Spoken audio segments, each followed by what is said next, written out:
आजकाल याचं मुख्य कारण आहे एअर पोल्युशन आणि गॅजेटचा यूज, म्हणजे मोबाईल आणि कम्प्युटर्सचा यूज वाढल्यामुळे डोळे कोरडे पडतात. कोरडे पडण्याचे खूप प्रकार आहेत. डोळे कोरडे पडणे म्हणजे अश्रूंची कमतरता असं नव्हे, तर आपल्या डोळ्यामध्ये एक टियर फिल्म असते.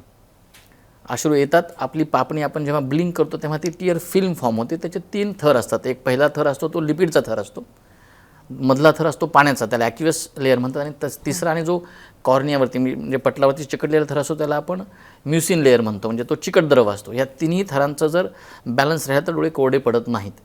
याची मुख्य कारणं, जे पहिलं कारण मी तुम्हाला सांगितलं त्याला मेबोमियन ग्लँड डिस्फंक्शन म्हणतात. त्याच्यामध्ये आपल्या डोळ्यांच्या पापण्यांच्या बुडामध्ये काही ग्रंथी असतात, त्यांना मेबोमियन ग्लँड्स म्हणतात. त्या लिपिड म्हणजे ऑइल सिक्रीट करतात.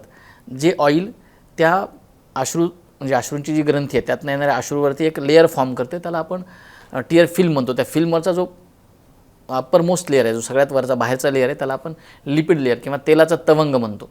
तो तवंग जर फॉर्म झाला नाही तर ड्रायनेस येतो. तो तवंग फॉर्म न होण्याचं कारण म्हणजे मेबोमियन ग्लँड्स, ज्या ग्लँड्स तेल सिक्रीट करतात त्या ब्लॉक होणे. आपले काही लोकांना डोळे चोळण्याची सवय असते किंवा डोळेमुळे ॲलर्जी होते, ह्याचं मुख्य कारण ॲलर्जी आहे. आणि दुसरं कारण आता लक्षात आलं की व्हिटॅमिन डिफिशियन्सीज, व्हिटॅमिन D3 आणि बी कॉम्प्लेक्स डिफिशियन्सी, म्हणजे आहारावरती पण याचं अवलंबनत्व आहे.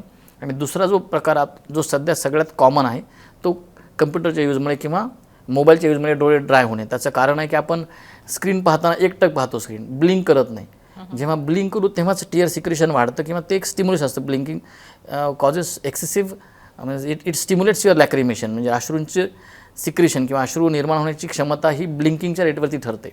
आपण कोणीही स्क्रीन पाहताना आपण एकटक पाहत राहतो, त्यामुळे अश्रूंचं सिक्रेशन थांबतं आणि डोळे ड्राय व्हायला लागतात. याच्यात ॲक्वियस लेअर, जी मधली लेअर असते, पाण्याचा थर असतो, तो कमी होतो आणि डोळ्यांना ड्रायनेस येतं. म्हणजे मुख्य कारणं 2 आहेत, एक मोबाईल कम्प्युटरचा यूज आणि दुसरं कारण एअर पोल्युशन आणि ॲलर्जीज.